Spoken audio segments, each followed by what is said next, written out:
welcome. As Bartek said, my name is Roland Zarzycki. I made a PhD in mathematics, but in a different topic. Actually, I was more interested in algebra and geometric group theory. But as you maybe know, it's somehow related to topology. So I also graduated. I finished mathematical studies, and I had like a basic course of topology, and then graduate courses in topology, and so on and so on. So today I will get back to these basics. I will try to provide a very elementary introduction for you, and I will refer to a couple of books, I would say, but won't mention it anymore, but just to say it at the very beginning that I'm referring to books of Paweł Krupski, who was my former teacher, to Professor Bogdan Węglosz, who was my former teacher, and to a book of Klaus Wirtmüller, who wrote a book, introductory book on topology. So these are the basic references.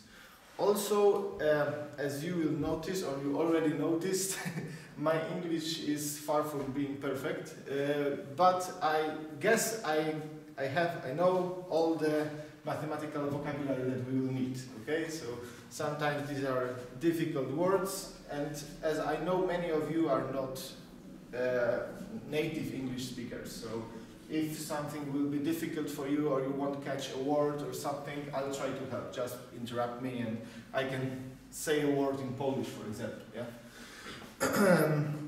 Also, it is a general rule that if, as Bartek said, if anything is not understandable, or you didn't catch something, or you have an off-topic question, please just feel free to ask, and then we'll decide if I will answer it directly or later.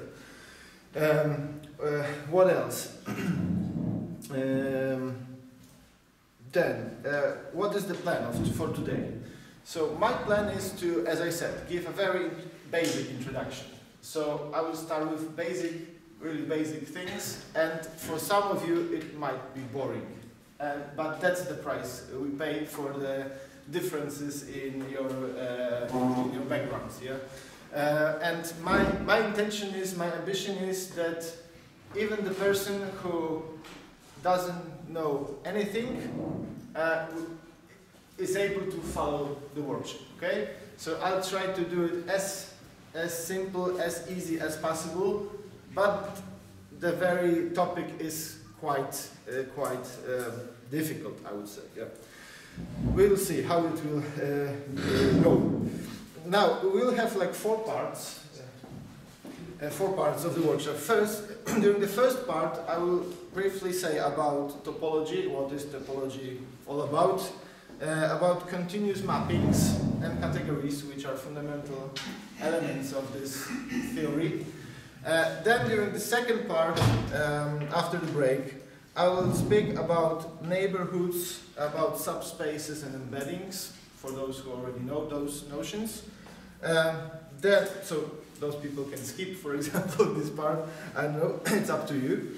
It's not a problem for me if you leave the place, the room during the workshop or something. It's, as Bartek said, it's all for you. So if you know something, if you see that you already know a part that I'm talking about, you can skip it easily. Then during the third part of the workshop, I'll be speaking on topological sums and products and connectedness. And during the fourth part, I don't know if I should write it down here or no. Okay. Okay. And during the fourth part, I plan to speak about boundaries, compactness, and separation axioms. So that's the plan. And during every 1.5 hours, because those parts will last for 1.5 hours, I roughly plan to have like 45 minutes of introduction. So I can imagine that I'll be speaking, giving you definitions, providing some examples maybe, and then 45 minutes of more or less a discussion or questions to you, some exercises that we can solve together. Okay, that's the general plan.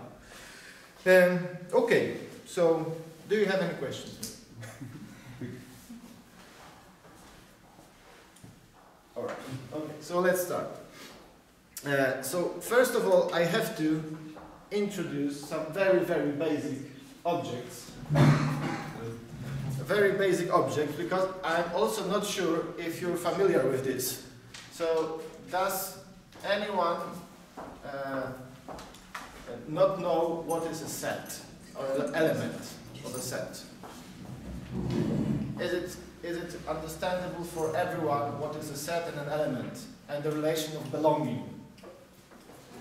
Yeah. A set would be a group of elements, right?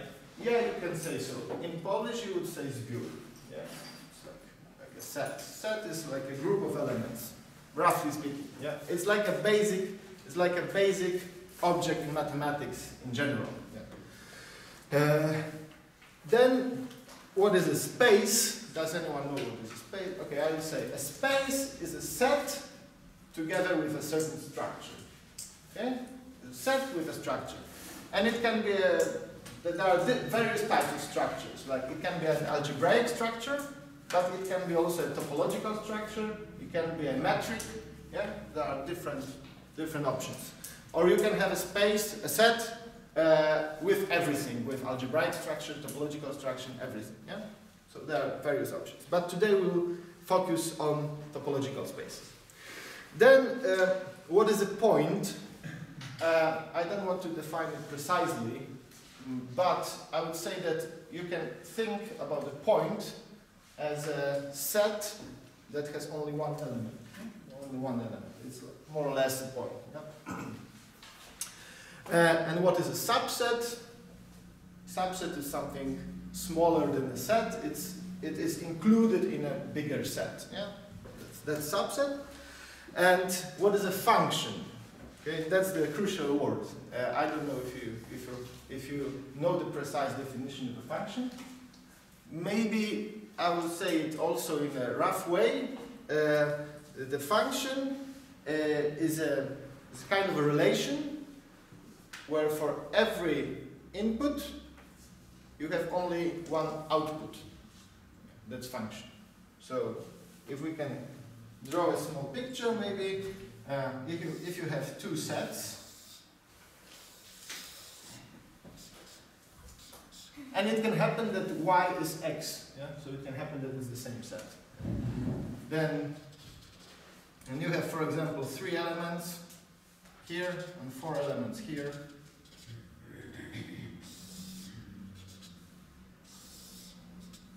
And such a relation that you, to every point from this set, you have a corresponding element in this set.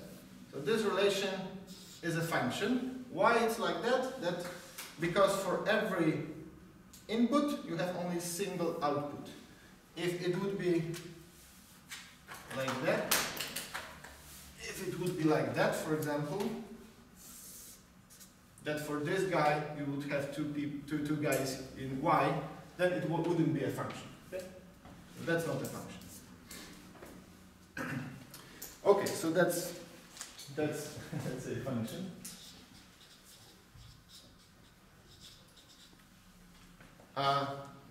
Do people from the last row see these letters? Yeah. Okay.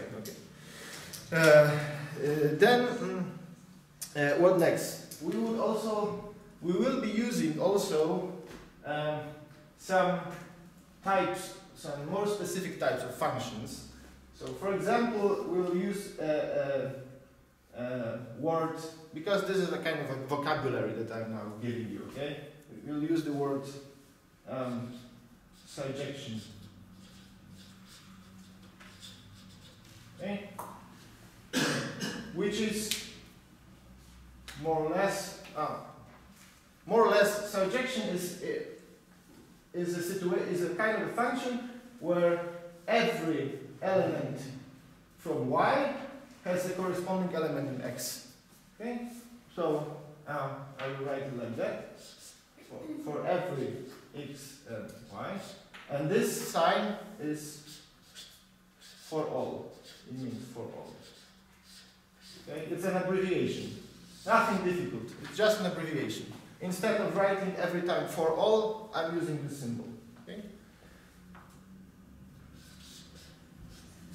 this means exists. Okay. That's also an abbreviation that I will use extensively. Okay, exists. Okay, maybe I'll put y here. Okay, y here. There is an x and x such that f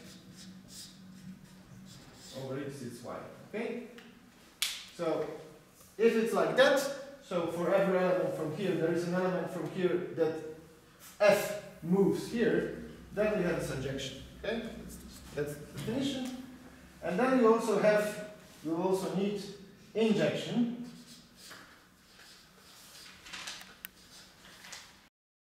Injection, okay? And injection is a situation where this doesn't happen. So an injection is a function which doesn't assignate the same point to two different points from the domain. Okay? So to put it in this formal way, I would say that for every x and y from x, if f of x is equal to f of y, then it means x is equal to y. Okay?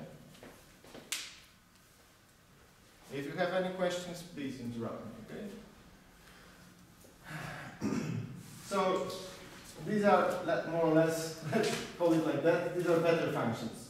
Those which are surjections or injections are better than just a simple function that we don't know anything about. And if you have those two properties to take it together, if a function is at the same time a surjection and an injection, then you call it a bijection. Okay? So it's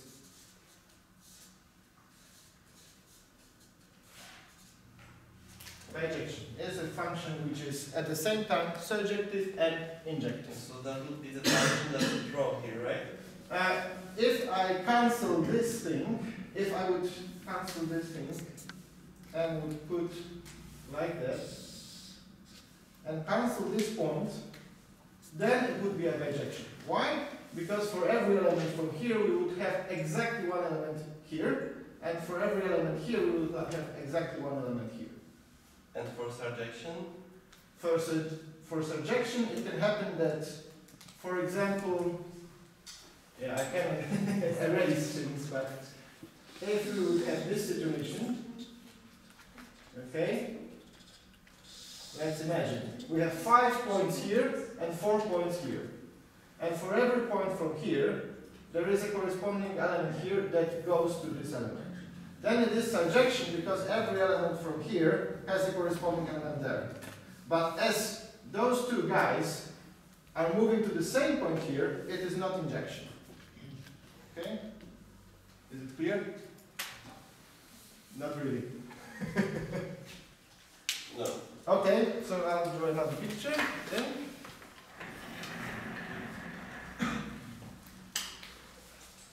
Okay. We have 3 points here and 2 points here.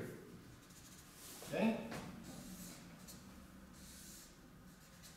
These two guys are moving to this point, and this is being moved to this point. Okay?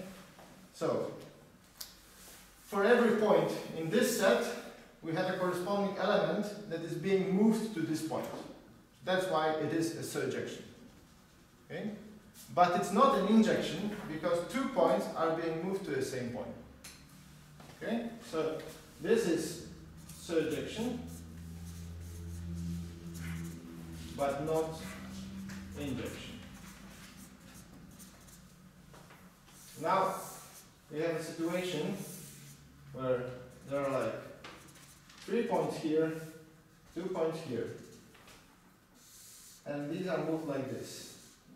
Then, for every element here, we have exactly one element here, and if we have an element here, there is only one element from here that is being moved here. So it means that this definition is satisfied, and that's why it's injection. but not surjection. And why not? Because this guy is single. And bijection would be if you had 3 points on every side. Yeah, for example. Yeah. That's also a general remark, that if you have finite sets, and there is a bijection between them, then they have the same number of elements. They have to. Yeah, exactly because of the fact that you noticed. Yeah? Can you run again the symbolic script? In a formal way. Could you please write it down in a formal way? In a formal way, what is a bijection? Yeah. Well, yeah, I can write just that bijection is a function that satisfies those two conditions.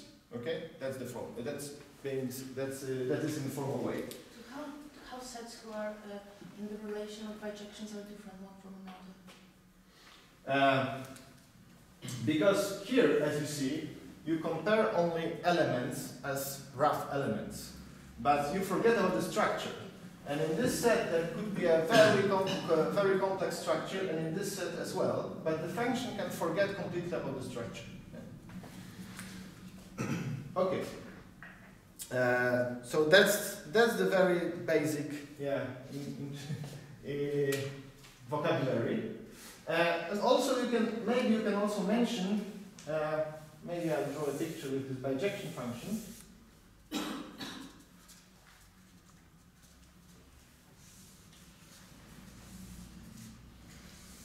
Yeah, that's the bijection. And if you have a bijection, then this function has an inverse function.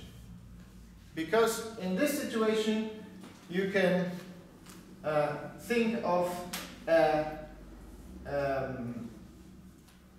function that moves elements to their initial position. So it moves back.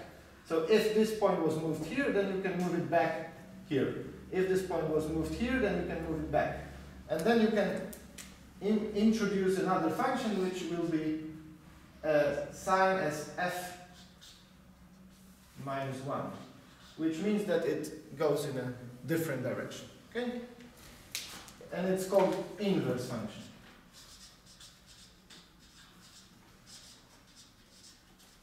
And what is important? In those two cases, you don't have inverse functions. Why not? Because here in this situation, you would have to assign to this point 2 points here. And if you assign to one point 2 points, then it's not a function anymore. Okay?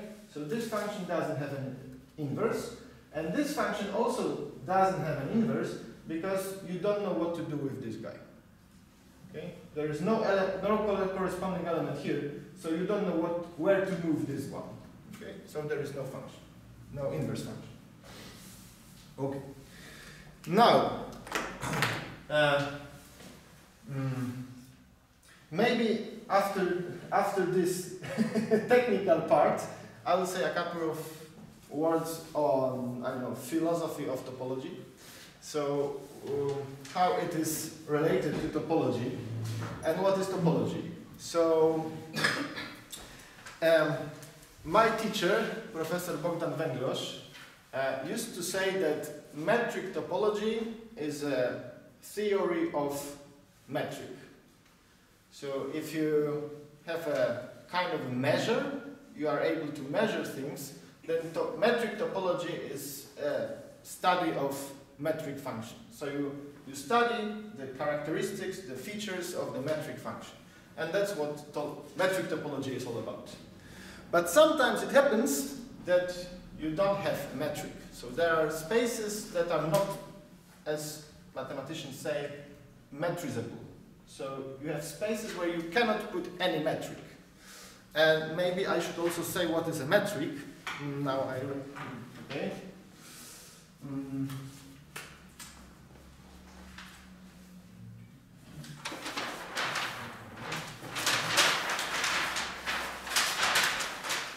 Okay, so a metric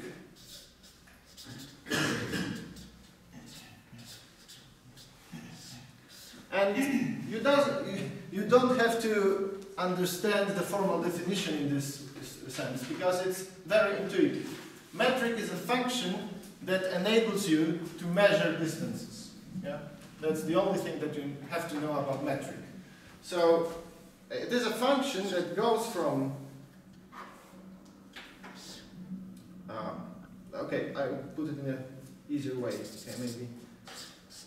If you have 2 points, x and y, then it assigns this function d, which is from distance, it assigns to those 2 points, x and y, a real number, but a real number which is positive or 0. Okay.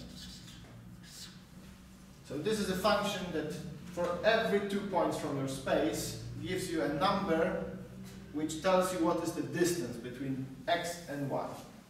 And this function has to satisfy certain conditions. So these conditions are very basic. First condition is that if you have x and y, and the distance between x and y is 0, if the distance between 2 points is 0, then it has to mean that x is equal to y. Okay? So a metric has to satisfy the following condition. If the distance between 2 points is 0, then it means that it's the same point. Okay? And the second condition is that it's symmetric. And it means that the distance between x and y is the same as the distance between y and x. Okay?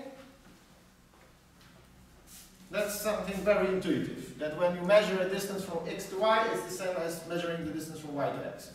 But of course, you can also try to consider more difficult cases where the distance is different, where you have a different function that describes some relation between points which is not symmetric, but could be a distance in a different sense. Like, for example, traveling between 2 cities.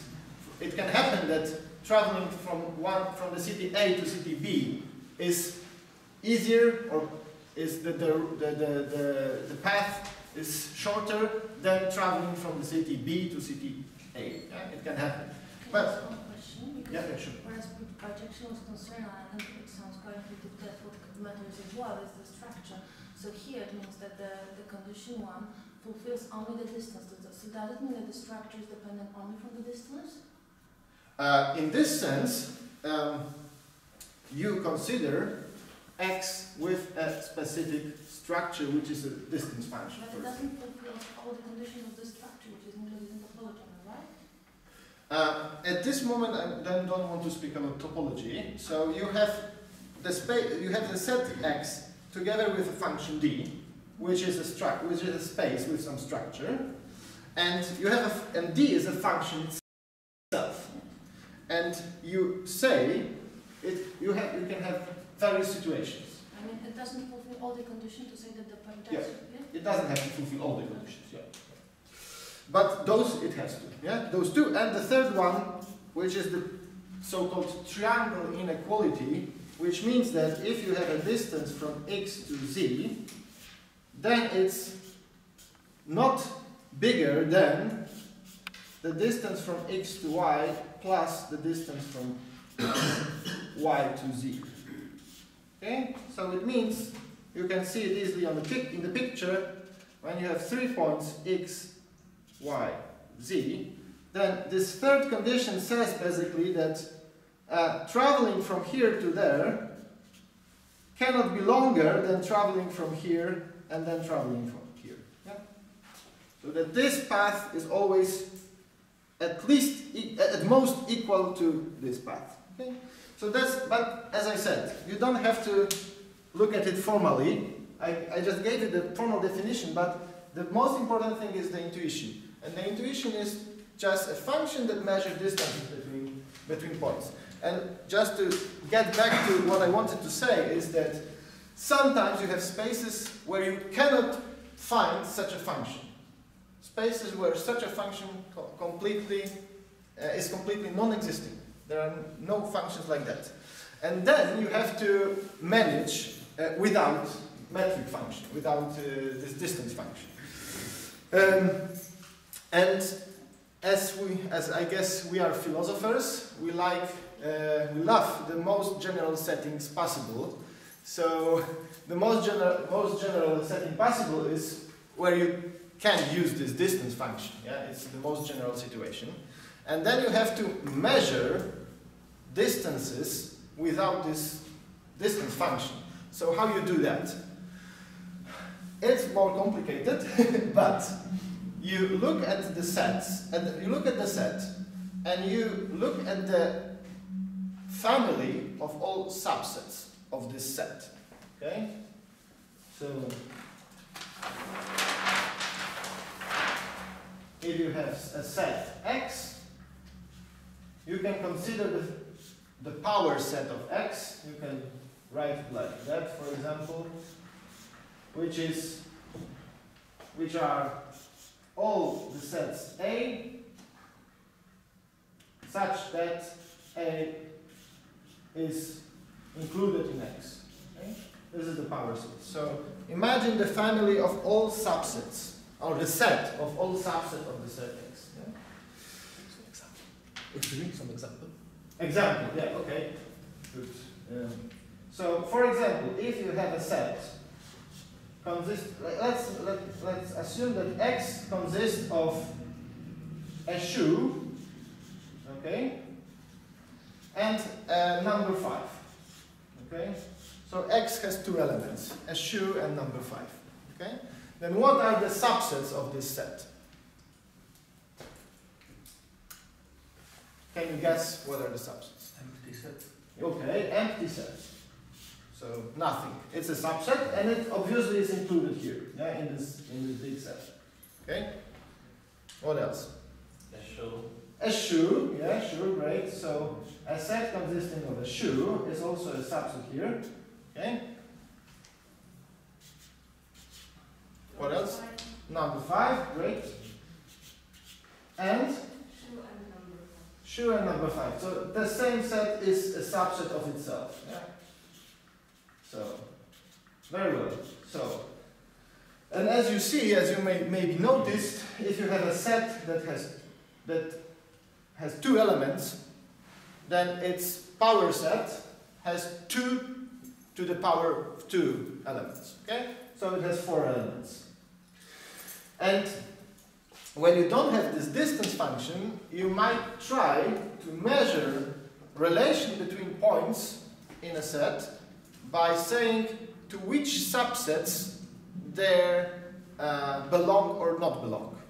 So, for example, if you have 2 points, you might be not able to measure the distance between the 2 points, but you can say, for example, that one of those points belongs to a certain subset of the whole space, which the other point doesn't belong.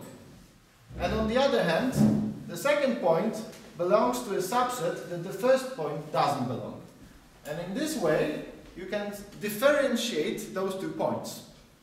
So you can say something on one of them, which is not on the other. So for example, if you have a big set X, right, and you have 2 points, maybe the structure of this set is very difficult and complex, and you cannot measure the distance between those 2 points.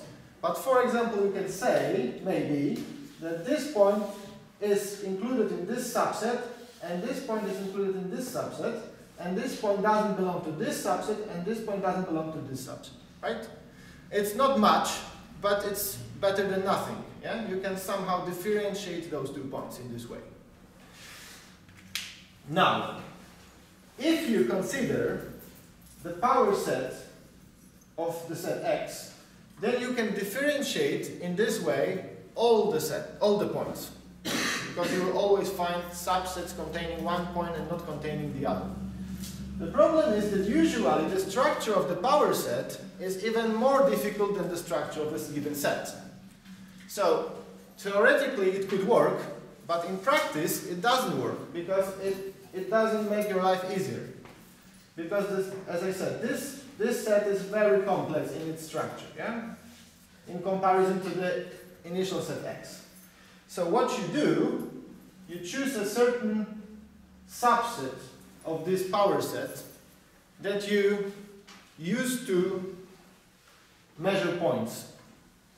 So you find a family here, a kind of a subset, that satisfies, that fulfills certain conditions,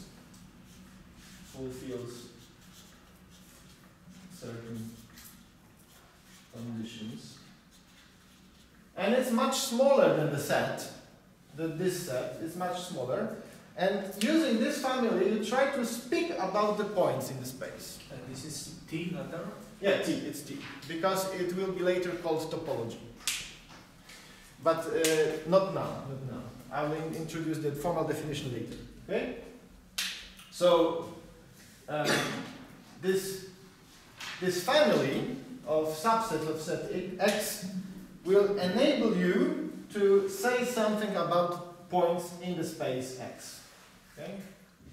And I don't know if you already have this intuition, but the bigger T is, the easier it will be to say something about those points.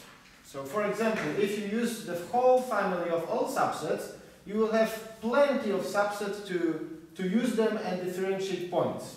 Yeah? But then, this family will be very complex, because it will be huge itself. And then it will be difficult to speak. Okay?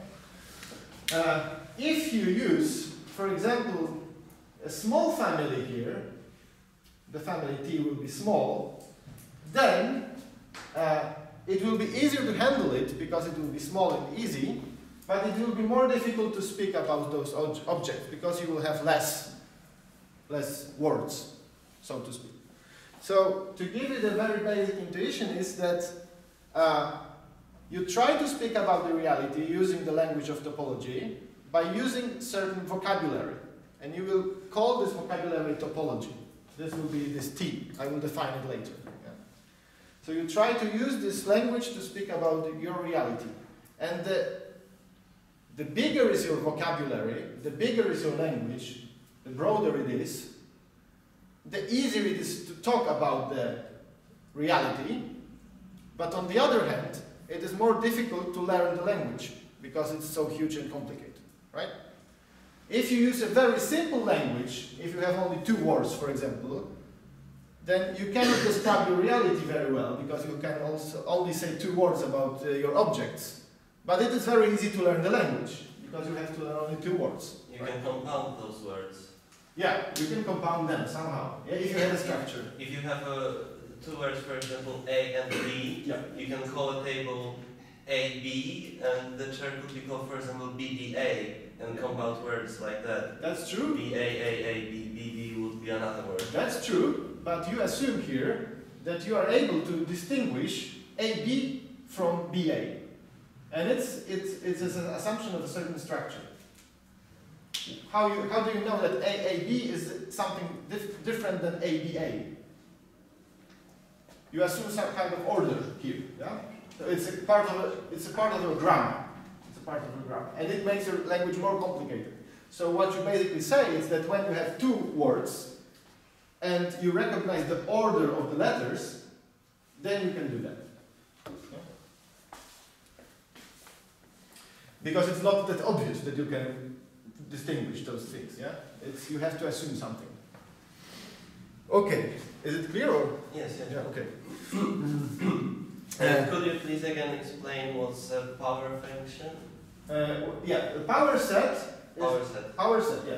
The power set is the set of all subsets of a given set. Yeah? So if you have Shu and 5, then you have those 4 objects, these are the elements of the power set. And that's it. Nothing more, nothing less. So, in other words, the power set is the set that tells you about all possible partitions of your set. Yeah? So if you have a set, you can divide it, you can split it into parts. And the power set tells you into which parts you can split it. All of these parts. Yeah?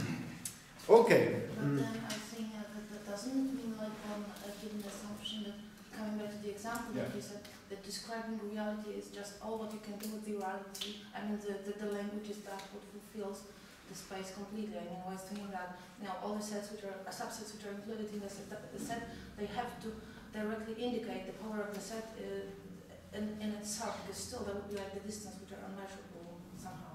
Am I right? Yeah, I don't know if I get the question correctly, but one thing is that there is, because I'll maybe one more philosophical remark. Okay, we have a reality, and we have our model. Model is not a reality. There are like two different things, and there are some things which follow from the very grammar, the very structure of the model, and you have them for free somehow. But to speak about the reality, you have to be able to translate your language from your model to the reality. And sometimes it's easy, sometimes not. And sometimes you can only translate some parts of your model. Yes, so my question, in other words, is that translation fully fulfills the reality in itself. Isn't it here somehow an assumption?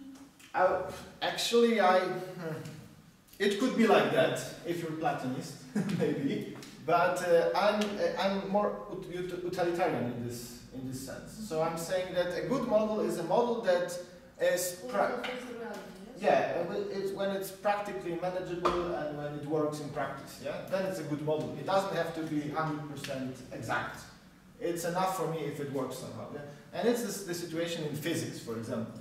We use models like we used for centuries. We used Newton's physical model, which was not exact, but it gave us some understanding of the reality, which was enough at that time.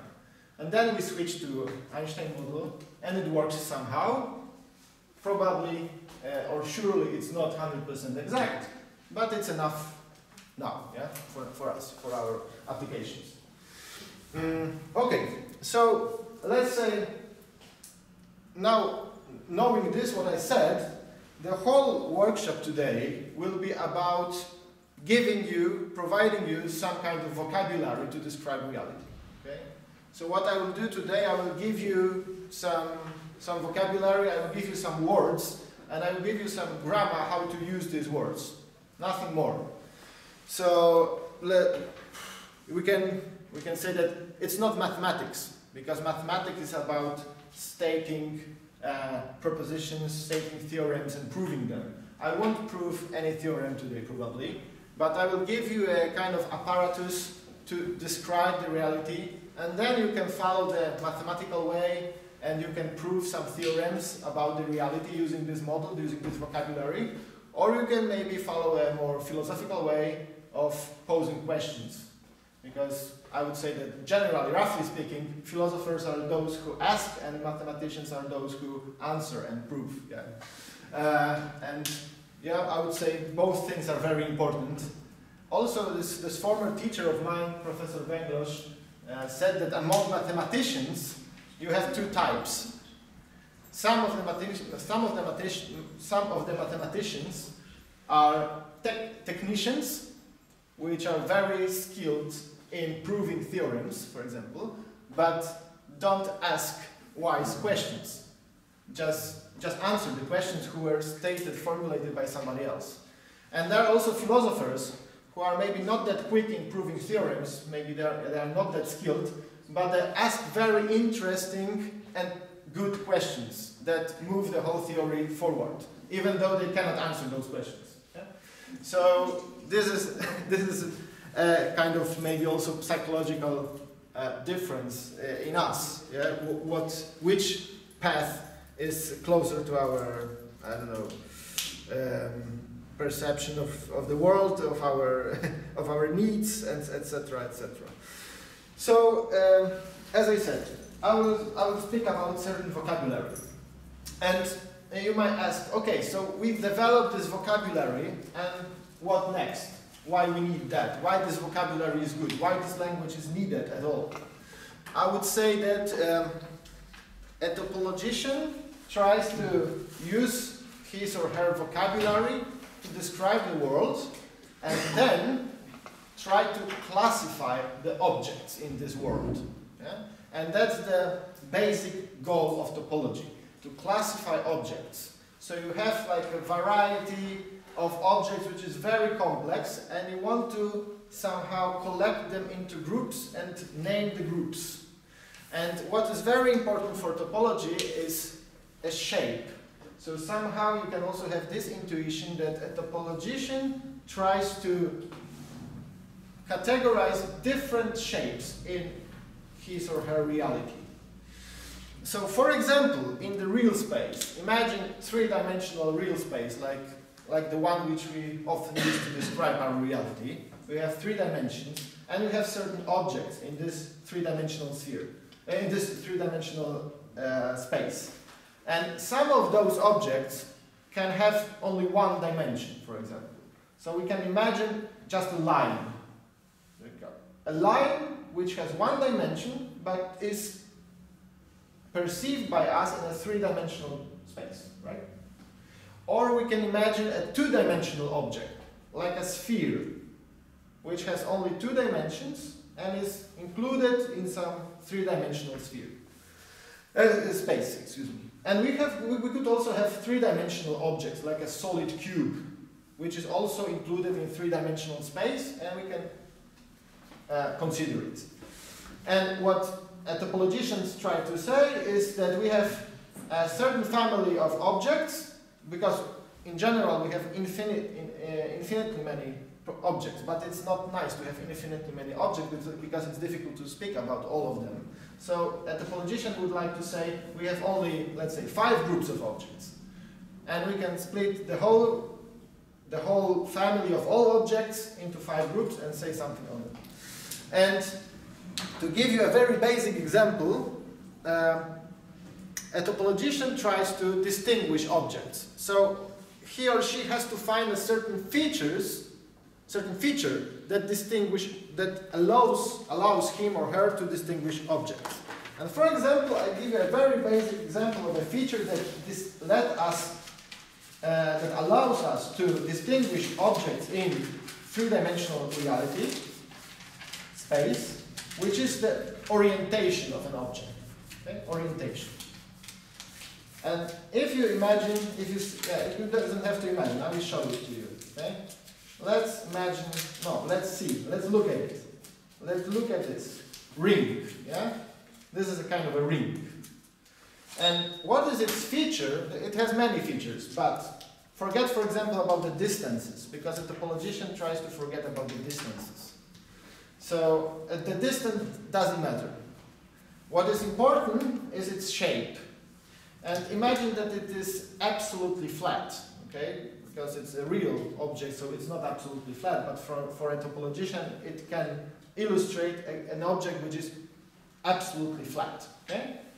And then try to imagine a small insect going around this circle, okay? Like a small insect. What is crucial for this object, what is a fundamental feature of this object, is that the insect going on this side of the object cannot enter the inner side of the object. So this insect, it cannot move inside.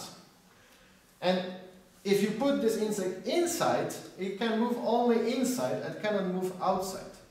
And for a topologician, it's a crucial thing, because it means that this object has an orientation. It has an outer part and inner part. And that's very important from the mathematical point of view. Because you can also imagine a kind of switch in this object, and you will get the Möbius stripe when you do it like that. You've probably seen the Möbius stripe, okay? And what is very important for the Möbius stripe is that it doesn't have orientation. So if you have an object like that, and you put an insect here, it can easily move from outside to inside, from outside to inside, because actually there is no outside and no inside in this object.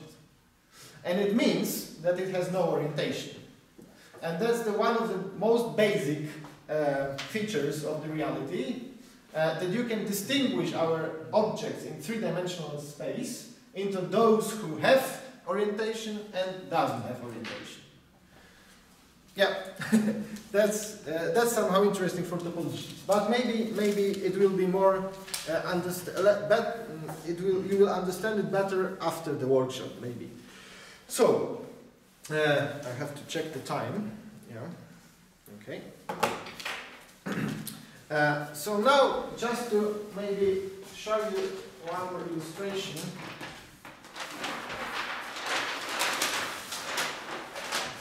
No, maybe examples. No, I'll give you a few examples later. Now, what I want to say, what is important for topology? For topology, it's that you want to look at, as I said, you want to see the reality without the notion of a distance. So actually, you don't mind if something is bigger or smaller. You can squeeze objects or you can stress them. It doesn't matter. The important thing is if they have the same shape, more or less. And by a same shape, you mean something that is, you can achieve different, you can transform a given object to another object without changing its shape by stretching it or contracting it or squeezing it. Yeah. So, for example, if you have like a, let's say, like a sphere, what you can do with this sphere, you can, for example, flatten it a little bit, yeah? And for the topologician, it will be the same object. It doesn't change anything, that it is a little bit more flat. And you can also squeeze it, for example, shrink it. It also doesn't matter, yeah? What matters is if you cut a hole in it. So if you do such a thing,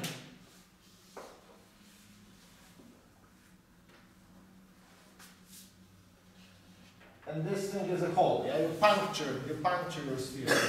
Then it makes change. Yeah? So this object has not the same shape as this one. But if it has a smooth edge, yeah. It is the same. It's still not the same, but this object is empty inside. That's but if you just put a finger and make a small warp. Yeah, if you only if the edge is smooth, yeah, this doesn't change topology. It changes. It changes because imagine because it's a sphere, it has nothing inside, right? It's empty inside.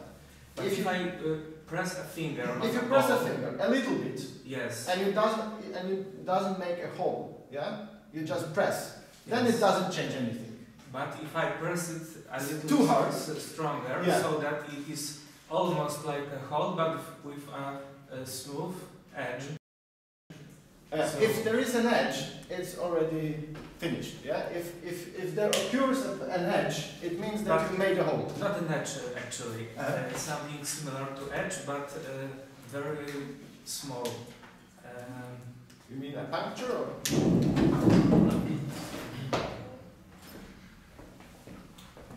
Not something like this, but and this is smooth. Yeah, it doesn't change. That's the point. That's the point. Yes. Then it doesn't make. It's not a problem. It was my point. Yeah, if it's like that, it doesn't change. It doesn't change. Okay. But if you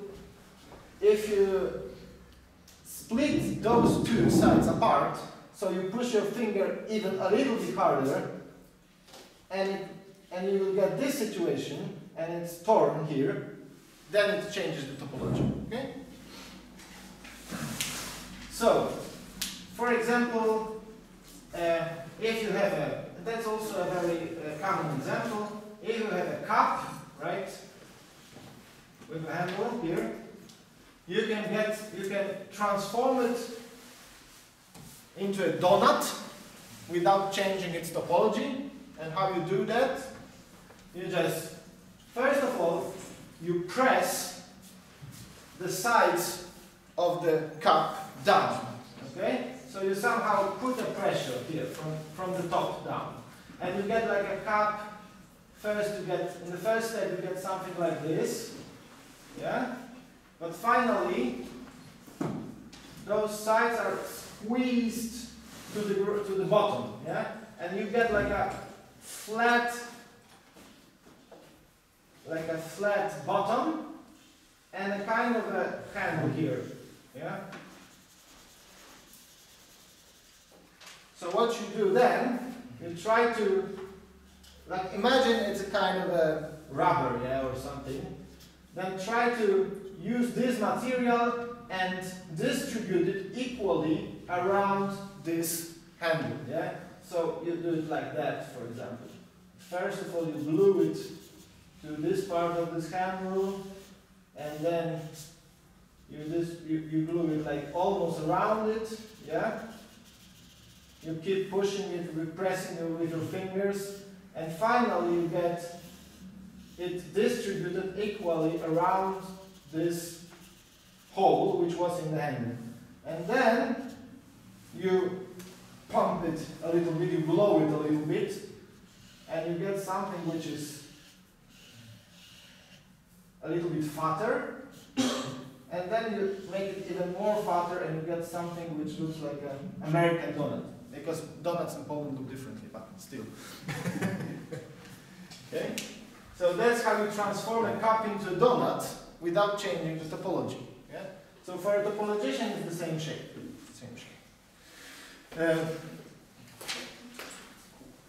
Assuming that the cup doesn't have a sharp edge.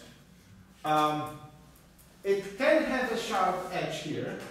It doesn't change anything. As long as you are at the field of topology and not differential topology. Because if you try to measure it in a more subtle way, then you also try to measure if the edge is sharp or not. And differential topology measures also the sharpness of the edges. And if you look at this sharpness, then it changes something. But I don't want to get into it. So you cannot introduce sharpness, but you can remove it. Yeah, at the field of topology, yes, I can remove sharpness. Yeah, I can remove sharpness.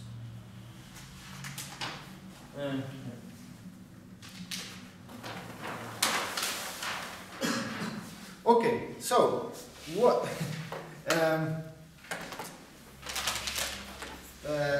What is important to describe those transformations, because these are transformations, so we can think about them as functions, okay? So these are all functions, types of functions. And what is the crucial type of a function for topology, a basic object in topology, is a continuous function. So that's why I have to give you the definition of a continuous function. But I'll start with a definition that you maybe know from your middle school, I don't know. It's the definition of a continuous function in the domain of real numbers. Okay? So if you have a function, let's say, okay, let's make it in a general way. Okay, so I don't know if you're familiar with this notation. Okay, so it's like an n-dimensional real sphere, real space, and here is p-dimensional real space. Excuse me, space. And then we can say that f is a continuous function if for every epsilon,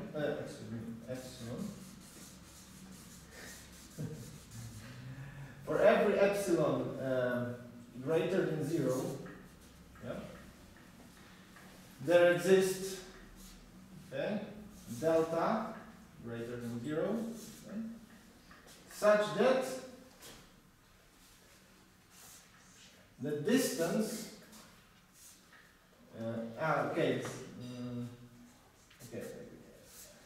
between y and x between them is greater than epsilon for smaller than epsilon, excuse me, smaller than epsilon for all x and y such that the distance between x and y is smaller than delta. Okay. Yeah, so that's the definition, that's the formal definition. And what is important here is that you try to say that if you have, let's draw a picture, okay? If you have a function here, f, and you have two elements here, f of x and f of y. F over function the image of the image of x and the image of y under the action of f. If you have those 2 points, and those 2 points are at a distance smaller than epsilon from each other, yeah, then the points from where they came, so those original points x and y, are not very far from each other. So what you want to say is that this function f can change distances, it can change distances, but not too much. Okay, that's the intuition.